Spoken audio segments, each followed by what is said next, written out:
ناظرین، اپنے غم اور پریشانیوں کو سینے میں دفن کر دو۔ اگر انہیں چہرے پر سجاؤ گے تو کمزور ہو جاؤ گے۔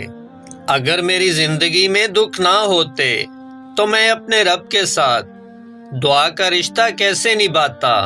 اگر تنقید ہی کرنی ہو تو نرم لہجے میں کریں، کیونکہ نرم لہجہ ضمیر جگاتا ہے، جبکہ سخت لہجہ انا کو جگا دیتا ہے۔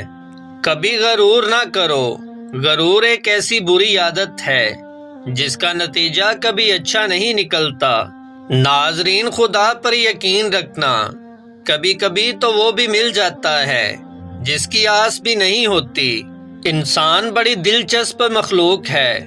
یہ جانور کو مصیبت میں دیکھ کر برداشت نہیں کر سکتا، لیکن انسان کو مصیبت میں دیکھ کر خوش ہوتا ہے۔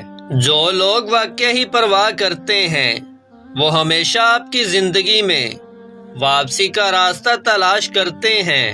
کوئی انسان دکھ اٹھائے بغیر سکھ کی قدر کیسے کر سکتا ہے؟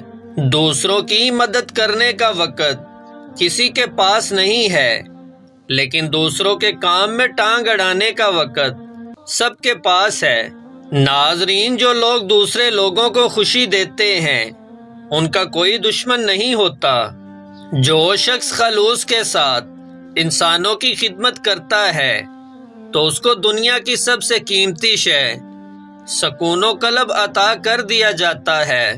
انسان کو خوش رہنے کے لیے پیسے سے زیادہ رشتوں کی ضرورت ہوتی ہے۔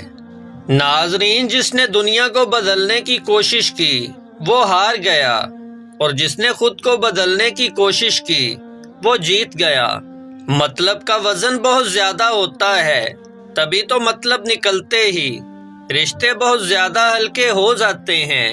ناظرین، آپ گلاب کی ان پتیوں کی مانند بنو جو مسلنے والے ہاتھوں کو بھی خوشبو دیتی ہیں۔ لوگوں کو کھونے کے ڈر سے مت ڈرو، بلکہ اس بات سے ڈرو کہ کہیں تم لوگوں کے لیے خود کو نہ کھو دو۔ اپنے قریبی انسان کو اتنا بھی مت تڑپاؤ کہ وہ آپ سے نفرت کرنے پر راضی ہو جائے۔ ناظرین، تقدیر اسے کہتے ہیں جو انسان کو کھینچ کر وہاں لے جائے جہاں وہ جانا نہیں چاہتا۔ جو صرف پانی سے نہاتے ہیں وہ صرف کپڑے بدلتے ہیں، جو پسینے سے نہاتے ہیں وہ تقدیر بدلتے ہیں، اور جو خون سے نہاتے ہیں وہ تاریخ بدلتے ہیں۔ گھر میں بلی اور کبوتر اچانک آ جائیں تو سمجھ جاؤ تمہاری قسمت کھلنے والی ہے۔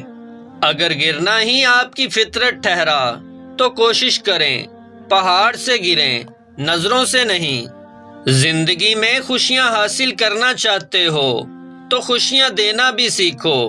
جب دینا سیکھ جاؤ گے تو آپ آنا آسان ہو جائے گا۔ ناظرین، جب کوئی بار بار کیل بن کر چبھنے لگے تو ایک بار ہتھوڑا بن کر ٹھوک دینا ہی اس کا علاج ہے۔